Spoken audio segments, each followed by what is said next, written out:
పుచ్చప్పుడు విజయసాయి గురించి చెప్పాలంటే ఆల్రెడీ రమణ గారు చెప్పారు. చాలా అద్భుతమైనటువంటి సాంఘిక కార్యక్రమాలు నిర్వహిస్తూ ఉంటారు. ఎన్నో అనాథలకు అన్నదానం చేస్తూ ఉంటారు. తిరువన్నామలైకి పోయి అన్నదానం చేయడం అనేది చాలా గొప్ప విషయం. నాకు ఫేస్బుక్లో పెట్టుకుంటాడు. అద్భుతమైనటువంటి వ్యక్తి.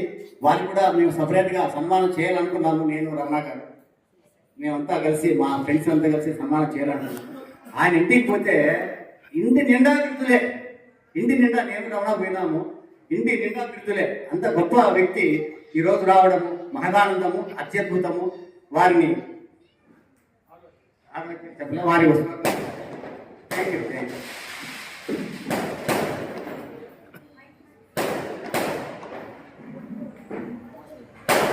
మదన్ గారు నమస్కారం.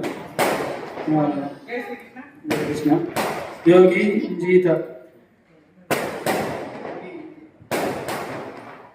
ఇది 10వ శ్లోకం 6వ అధ్యాయం.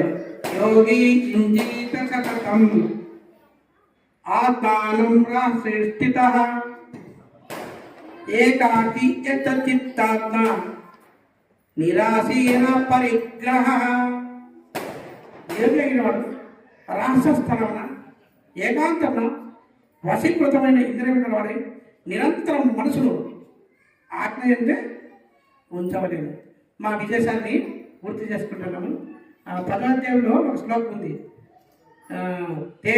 తేజస్వినామహం జయోస్మి వ్యవసాయస్మి సత్వం సత్వతామహం. అంటే తేజవంతుల తేజము, జయకోరిలో నీతి. అంటే నీతివంతుడు మా సారని మా అధ్యక్షుడు బిరుదులు ఇచ్చినాడు కదా, అందుకే జయమకారులో నీతి, రహస్యంలో మౌనము. ఇవన్నీ ఎవరు? భగవంతుని స్వరూపాలు. కాబట్టి అటువంటి విజయుడు మాకు. ఇంకోటి అర్జునుడికి ఏం పేరు? విజయుడు. కాబట్టి అర్జునుడు లాంటి మా విజయుడు ఎన్నో బిరుదులు సంపించి దాన ధర్మాలు చేస్తున్నారట. మరి అటువంటి వారికి ఇంకొక శ్లోకంతో ప్రార్థిస్తున్నాం.